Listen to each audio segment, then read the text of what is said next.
William Wagner here for We the People. For years, I have wondered why local fire chiefs and fire department people, even some that were at the cleanup at the World Trade Center, were afraid to come forward and say, something's very wrong with this non-investigation.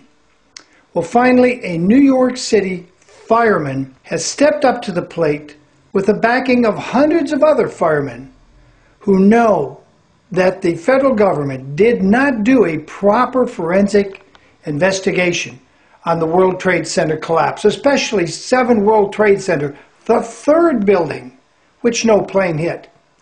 Here it is. Finally, Bush and Cheney will have to be held accountable, along with all the other federal people that helped them cover up what really happened on September 11, 2001.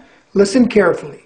Thank you very much. And like Richard said, my name is Eric Lawyer, and I founded the FireFighters for NY Truth after I watched Richard in one of his presentations, and I realized that something more had to be done. And I just want to thank Richard for everything he's doing here, and the FireFighters for NY Truth strongly support Richard Gage and all the architects and engineers that have the courage to sign that petition. And I know from personal experience there's about 5 times as many out there that believe what we believe but don't have the courage to sign it. So what I'm hoping today is that people will find the courage after listening to this presentation and seeing everybody here and seeing that we are behind it.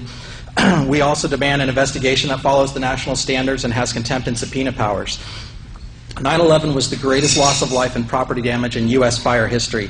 This should have been the most protected, preserved, over-tested, and thorough investigation of a crime scene in world history. Sadly, it was not.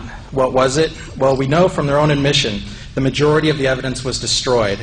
Like Richard said, 22 years of experience. I've seen a lot of crime scenes. I've never seen anything like this in my life.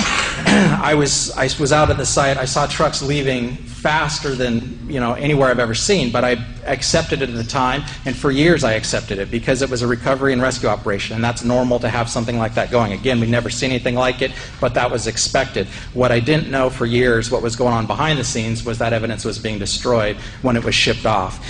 By their own admission, Tower 7 investigation, this investigation at Tower 7 had no physical evidence. How do you investigate a crime when you've destroyed all the evidence? It doesn't make sense. They also admit that they refused to test the explosives, or to test for explosives or residue of thermite. Now, this is what I'm going to go into here just real quickly, is there are national standards for an investigation. That's what all of us are asking for, an investigation that follows national standards and holds people accountable. This manual right here, just so you can see it, is what we call the kind of the Fire Investigation 101. This is the most basic fire investigation manual there. This is for the 2001 edition. This is what should have been referred to, at least. It doesn't have to be followed exactly, but it should have been used as a guideline for the investigation. I'm just going to cover a few of the things that are in here. So NIST violated, and the initial investigators that did not protect the scene violated the most basic of the guidelines. And I'm going to cover 5 of them here. One is the NFPA 9.3.6. It covers spoliation of evidence. Specifically what it reads is, once evidence has been removed from the scene, it should be maintained and not destroyed or altered until the investigation is complete. The steel was melted down prior to the investigation. We know that from their own admission. This is no conspiracy theory stuff. 19.2.4, exotic accelerants. If on the scene you find melted steel or concrete, you should consider the use of exotic accelerants. And they specifically say in the manual, thermite mixtures produce exceedingly hot fires that can account for melted steel and concrete. It also says they leave residues that can be tested for visually and chemically identifiable. Again, they did not test for it. And just put it in perspective, on a routine house fire, if we suspect even the slightest use of an accelerant, we're going to test for it when there's no fatalities, when there's very little property damage. So to not do it on this, there is absolutely no excuse. I can't drive that point home enough. 18.15 is analyze fuel source. All available fuel sources should be considered and eliminated until one fuel can be identified as meeting all the physical damage criteria. For example, if you find pulverized concrete, which we all know there was in all 3 buildings, there was pulverized concrete, the only fuels that can create seeded explosions should be considered.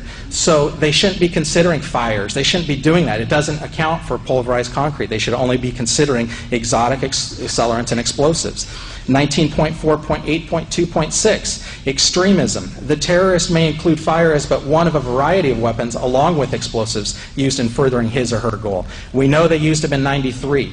Why would we not test for them now? There was reports that day, multiple reports, which I'll get into in a second. So they could have put them in the basement. How do we know that unless we test for it? I mean, even if it is the terrorists that they claim they are, we need to test this. 14.3, preservation of the fire scene and physical evidence. We find the following. The cause of a fire explosion is not known until near the end of the investigation. The entire fire scene should be considered physical evidence and should be protected and preserved. It's just over and over. There's so many. You can go to our website, the Firefighters for 9/11 Truth. We have many more of these actual chapters that cover what they should have done that they did not do. So now, by their own admission, in all 3 building collapses, NIST refused to physically test, like Dr. Stephen Jones did, for explosives. This is just unbelievable. And here are their excuses, and I quote, "It is unlikely that 100 pounds of thermite or more could have been carried into World Trade Center 7 and placed around columns without being detected, either prior to September 11th or during that day."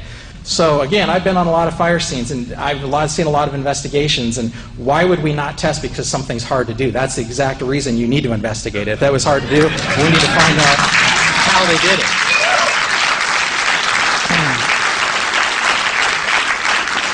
And number 2, NIST excuse. In addition, no blast sounds were heard on the audio tracks of the video recordings during the collapse of World Trade Center 7 or reported by witnesses. That's one of the excuses why they didn't test. Well, apparently they didn't read Chapter 18. 18 is the general definition of explosions. Although an explosion is almost always accompanied by the production of a loud noise, the noise itself is not, in big bold letters, an essential element in the definition of an explosion. The generation and violent escape of gases are the primary criteria of an explosion. So that alone says they should have tested for it. But then we also, NIST has lied, and we can prove it as soon as the new investigation happens. The evidence is out there for you to see right now. We have 118 first responders who reported explosions. We have the radio transmissions from FDNY members that are still recorded today that reported explosions. We have audio recordings. We have video recordings. I've personally talked to witnesses that heard them. So there's nothing short of saying they lied, and they need to be held accountable. And besides that, like I said, there is no excuse for not testing for explosives. And so at the very least, at the very best, even if you want to believe the official story, this was the most incompetent investigation of all time.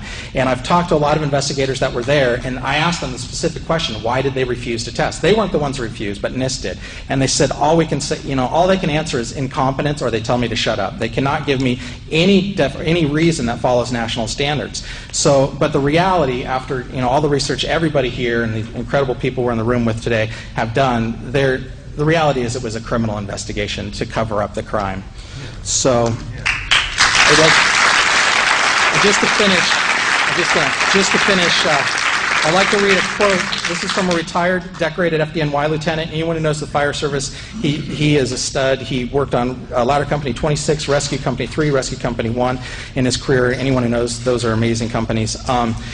Here's his comment. Trade Tower 7 by itself is the smoking gun, not hit by an aircraft with only a few relatively small fires. It came down in a classic crimp and implosion, going straight into its basement, something only very precise demolitions can accomplish, which takes days, if not weeks, to prepare. The 9/11 Commission didn't even mention it, and FEMA actually stated they didn't know why it collapsed and left it at that. Brothers, I know that the above implications are hard, almost unthinkable, but the official explanation is utter nonsense, and 343 of our murdered brothers are crying out for justice. Yeah. Thank you. Thank you very much.